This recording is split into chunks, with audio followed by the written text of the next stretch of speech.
యేసయ్య మంచి ప్రేమతో మనల్ని ప్రేమిస్తాడు, కానీ మనమే ఆయనను ప్రేమించం. మన ప్రేమలో తారతమ్యాలు ఉంటాయి. సందర్భాన్ని బట్టి మనం ప్రేమిస్తాం, మన అనుకూలతను బట్టి ప్రేమిస్తాం, సమయాలోచితను బట్టి మనం ప్రేమిస్తాం.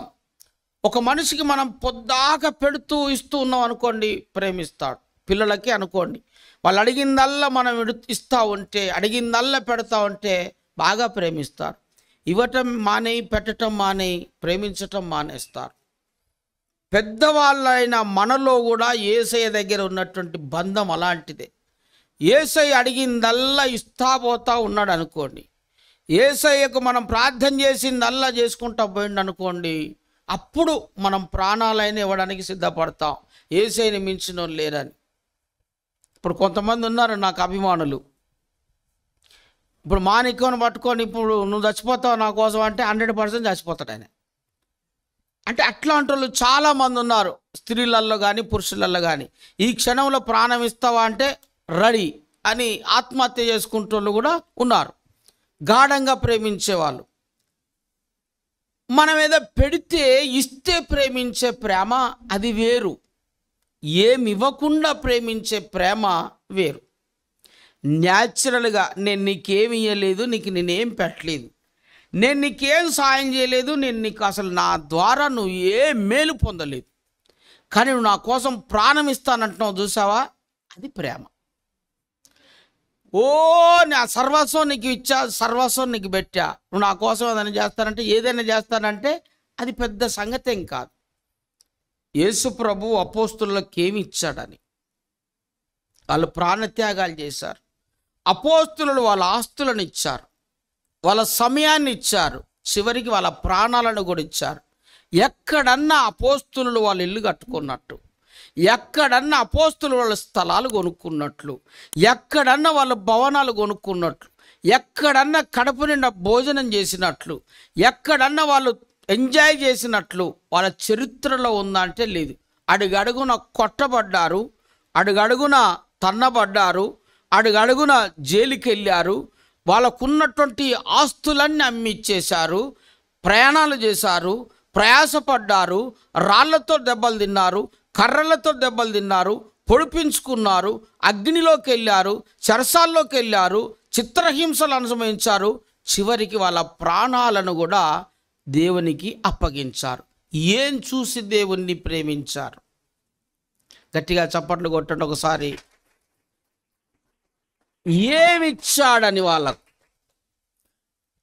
12 గోత్రాలకు మాత్రము స్థలాలు, పొలాలు ఇచ్చాడు దేవుడు.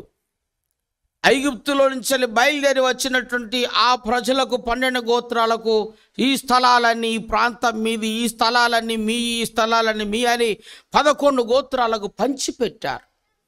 11 గోత్రికులు స్థలాలను కైవసం చేసుకున్నారు, అనుభవించారు, ఇండ్లు కట్టుకున్నారు. గోత్రికుల కన్నా స్థలాలు, పొలాలు దక్కాయి. ద్రాక్ష రసాన్ని తాగారు, చక్కటి పండ్లను తిన్నారు, తేనెను నాకారు. పాలు తేనెలు ప్రవహించే దేశానికి వెళ్ళి ఆయన పరలోకం నుంచి ఇచ్చిన మన్నాను తిన్నారు, బండలో నుంచి వచ్చిన నీళ్లను తాగారు, కళ్ళార అద్భుతాలను చూశారు. వాళ్ళ పక్షమున దేవుడు యుద్ధం చేశాడు. తిరిగి దేవుడు వాళ్లకు స్థలాలు, పొలాలు ఇస్తే ఆ స్థలాలు, పొలాలను కూడా వాళ్ళు అనుభవించారు. మరి కొత్త నిబంధనలకు వచ్చేసరికి చక్కగా చేపలు పట్టుకుంటున్నటువంటి జాలర్లను రాండి, మనుషులను బట్టి జాలర్లుగా చేస్తాను, మీ వలలను వదిలిపెట్టి రాండి అని ఆయన పిలిచాడు. వచ్చినట్టుగానే వాళ్ళు వచ్చారు. మళ్ళీ వాళ్ళు అర్థం చేసుకొని మా వల్ల కాదని అనుకోకపోతే మళ్ళీ వాళ్ళకు ప్రత్యక్షమై చేపలు కూడా దొరకకుండా వాళ్ళకు చేసి, రాత్రంతా వాళ్ళు ప్రయాసపడిన ఒక్క చేప కూడా దొరకకుండా చేసి, మళ్ళీ వాళ్ళకు ప్రత్యక్షమై రాండి అని మళ్ళీ రెండోసారి బలవంతంగా లాక్కొని వచ్చాడు. లాక్కొని వచ్చిన దేవుడు వాళ్ళకి ఏమన్నా ఇచ్చాడా? వాళ్ళ పెళ్ళిళ్ళైనాయా? వాళ్ళకి పిల్లలు పుట్టారా? మనవలు మనవరాళ్ళు ఉన్నారా? ఇండ్లు కట్టుకున్నారా? దేశాలను ఇచ్చాడా? వాహనాలను ఇచ్చాడా? అద్భుతాలు ఏమైనా చేశాడా? ఏమన్నా జరిగినాయా? వాళ్ళు ప్రార్థన చేస్తే అద్భుతాలు జరిగినాయి. వాళ్ళ నీడ పడితే చచ్చిపోయిన వాళ్ళు లేసారు. వాళ్ళ వస్త్రాలు ముట్టుకుంటే బాగుపడ్డారు. కానీ మరి వాళ్ళకి ఏమన్నా జరిగిందంటే జరగలేదు. మరి వీళ్ళు ప్రేమించటం మానేయాలి కదా. మాకు అవసరమా? మా ఆస్తులు అమ్మేసి నిన్ను వెంబడించటం మాకు అవసరమా? మా ఆస్తులు పొలాలు అమ్మేసి నిన్ను వెంబడించడమే కాక ఇక్కడ తన్నులు తినాలి. మేము వెళ్ళిన కాడల్లా తన్నులు తింటున్నాం. వెళ్ళిన కాడల్లా కొరడ దెబ్బలు, వెళ్ళిన కాడల్లా రాళ్ళ దెబ్బలు, వెళ్ళిన కాడల్లా వ్యతిరేకతలు. ఒక్క ఊర్లో స్థిరత్వం లేకుండా, ఓ ప్రాంతంలో స్థిరత్వం లేకుండా ఈ దేశం ఆ దేశం ఆ దేశం ఈ దేశం అని తిరిగి తిరిగి తిరిగి లాస్ట్కు భయంకరమైనటువంటి మరణాలను అనుభవించారు. ఘోరాతి ఘోరంగా ప్రభు కోసం రక్తాన్ని చిందించారు. రక్తపాతాలు జరిగాయి. రక్తసిక్తమైపోయారు. యేసయ్య కంటే ఎక్కువగా శ్రమలు అనుభవించారు. మరి ఏం చూసి వాళ్ళు యేసయ్యను ప్రేమించారు అంటే ఒక్కటే నిరీక్షణ. ఆ నిరీక్షణ ఏంటిది అని అంటే పరలోకం అనేది ఒకటి ఉన్నది. ఆ రాజ్యములో చేరాలి. ఇహమందున్నటువంటి శ్రమలు శ్రమలు కాదు, శోధన కాదు, బాధలు కాదు. దేవుని రాజ్యం అనేది ఒకటి ఉన్నది. శాశ్వతమైన రాజ్యం ఉన్నది. ఆ రాజ్యములో యుగ యుగాలు తరతరాలు దేవునితో ఉండాలనే ఆ సంకల్పముతో, ఆ దృఢ సంకల్పముతో దాని మనసులో పెట్టుకొని వాళ్ళ జీవితాలను ప్రభు కోసం త్యాగం చేశారు. అది ఒరిజినల్ ప్రేమ. దేవుణ్ణి ప్రేమించే ప్రేమ, దేవుణ్ణి ప్రేమించే ప్రేమ. ఈరోజు మనం దేవుడు ఏమి ఇచ్చాడు అనేటువంటి ప్రేమ, దేవుడు ఏం పెట్టాడు అనేటువంటి ప్రేమ, ఇన్ని ప్రార్థనలు చేస్తే ఏం జరిగాయి అనేటువంటి ప్రేమ. హల్లెలూయా. గట్టిగా దేవునికి స్తోత్రం చెప్పండి. హల్లెలూయా.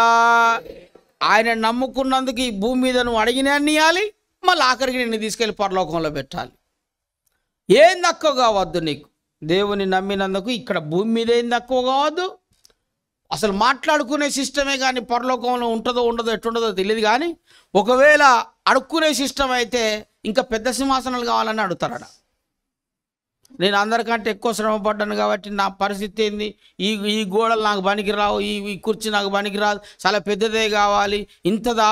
నేను అందరికంటే ఎంత ఎక్కువ ఇచ్చినా, నేను అందరికంటే ఎంత ఎక్కువ పెట్టినా, నేను అందరికంటే ఎన్ని బాధలు పడ్డా, నేను అందరికంటే ఎన్ని హింసలు పడ్డా, నేను అందరికంటే ఎన్నిసార్లు ఓర్చుకున్నా, నేను అందరికంటే ఎంత ఎక్కువ పరిచయం చేసినా, నేను అందరికంటే ఎక్కువ ఎంత ప్రార్థన చేసినా, నాకు ఈ చిన్నదేడు సరిపోద్ది, పెద్దది తగాద పెట్టుకునే అవకాశాలు ఉంటే అలు ఏసు రక్తమే.